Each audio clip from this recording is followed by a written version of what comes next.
Hello and welcome back to another episode of the Motown India channel. Today we are going to be comparing the Maruti Suzuki Alto 800, the Renault Kwid and Datsun redi-Go, all of which we have driven. And today of course we have with us the Maruti Alto 800. Now this is a facelifted version of the Alto 800. It's a new Alto 800. So we're going to be comparing all three, so stay tuned.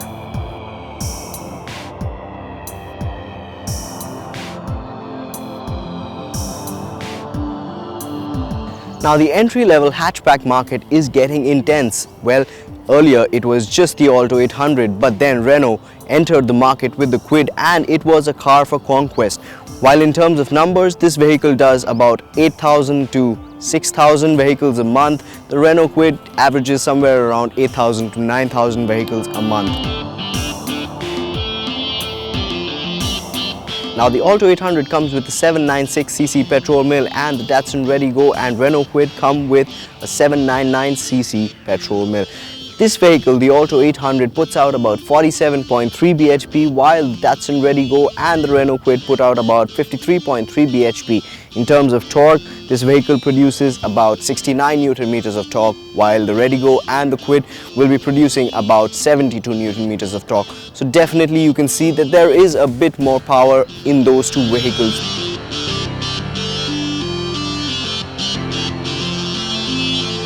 Now when we drove these vehicles, we actually found that the difference is negligible, but in terms of figures, the Maruti Alto 800 does a 0 to 100 time in about 19 seconds while the Renault Kwid and the Datsun redi-Go do it in about 16 seconds. However, the Alto 800 is definitely faster and can go up to a top speed of 140 kmph while the redi-Go and the Kwid can probably max out at 36-35 kmph.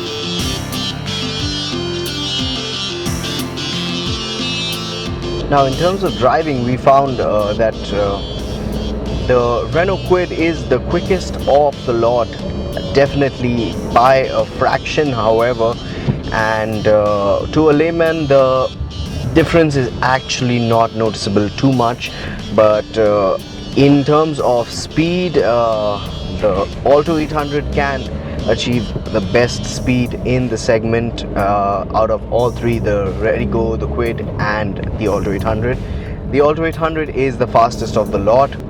In terms of driving comfort and handling, the redi-Go is quite comfortable to drive and it gives the driver a real good view of the road. So you have a high point of view and you can get a good view of the road. However, visibility on all three vehicles is exceptionally good. The steering on the redi-Go is also the lightest and the clutch is also definitely the lightest amongst all three of the vehicles.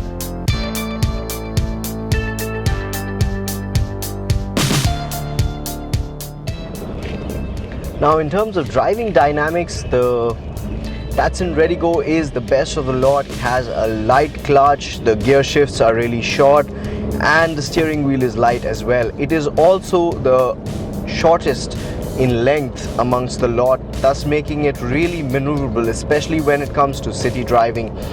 The Alto 800 is in the middle and the longest is the Renault Kwid. And in terms of steering, it has a well-weighted steering. The Alto 800 has a well-weighted steering, but however it is not as light as the redi-Go. The Alto 800 is really maneuverable and it has a turning radius of 4.6 meters. So it all boils down to how well the vehicle appeals to you and how much a vehicle appeals to you. Maruti Suzuki is a brand which has been in India and knows Indian road conditions and Indian customers quite well, and their products are also quite well. The suspension setup on the Alto 800 is the best of the lot amongst all three of the vehicles.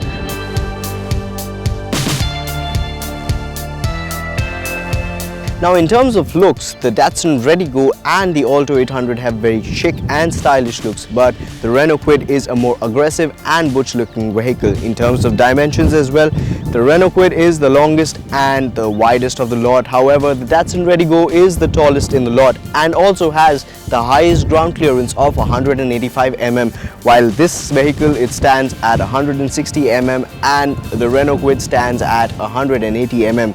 So in terms of driving dynamics and handling bad roads, I think Datsun redi-Go is more capable than the lot thanks to a high ground clearance of 185 mm. in terms of fuel efficiency, the Redi-Go and the Kwid are better than the Alto, while the Alto has a fuel efficiency mark of 24.7 kmpl. The Redi-Go and the Kwid have it somewhere around 25.3 kmpl. However, this vehicle comes with a CNG variant, and the CNG variant of the Alto returns about 34.4 kilometers to the kilogram of CNG, thus making it quite more efficient than the other vehicles in the segment. Now, when it comes to the cabin of these vehicles, Maruti Suzuki has definitely got a better build quality and better fit and finish in the vehicle in the Alto 800 than the Datsun Redi-Go and the Kwid. So definitely you can feel a difference while sitting inside the Alto 800 as compared to the Kwid and the Redi-Go. However, the difference is not really something which is detrimental, but then again it is slightly noticeable in the Alto 800. Now, all these vehicles come with front power windows and power steering. However, these vehicles don't have power windows for the rear seat occupants. The Alto 800, however, gets a remote trunk opener and a remote fuel lid opener. All three of the vehicles come with 12-volt power accessory outlet, and they do not have a trunk light, vanity mirrors, but the Renault Kwid does come with cup holders in the front. However, the Alto 800 has a single bottle holder in the floor console. The Renault Kwid comes with a navigation system which is touchscreen enabled, Bluetooth enabled, and also has USB and aux inputs. The Renault Kwid also comes with a leather wrapped steering wheel and fog lights for the front. All three of these vehicles come with a driver side airbag and keyless entry. In terms of boot space, the Renault Kwid has the largest cargo volume of 300 litres, while the Redi-Go stands second with 220 litres, and the Alto 800 comes with just 177 litres of boot space. Now, since these vehicles are in the entry-level hatchback segment and features are actually quite few, however, the Renault Kwid does earn brownie points ahead of the Alto 800 and the Datsun Redi-Go, since it comes with a multimedia touchscreen infotainment display and navigation system. However, this vehicle does come with USB and aux enabled audio system as well, and the run-of-the-mill cubby holes. Sitting and in terms of comfort, this vehicle is slightly lower than the Redi-Go and is at par with the Kwid. So seating is also quite comfortable in this vehicle and in the Redi-Go and Kwid, and no exceptional difference can be found in all these vehicles. All three vehicles offer a lucrative package, but the Datsun Redi-Go has now been launched at a mouth-watering price point of Rs 2.38 lakhs, making it the best amongst the lot, according to us.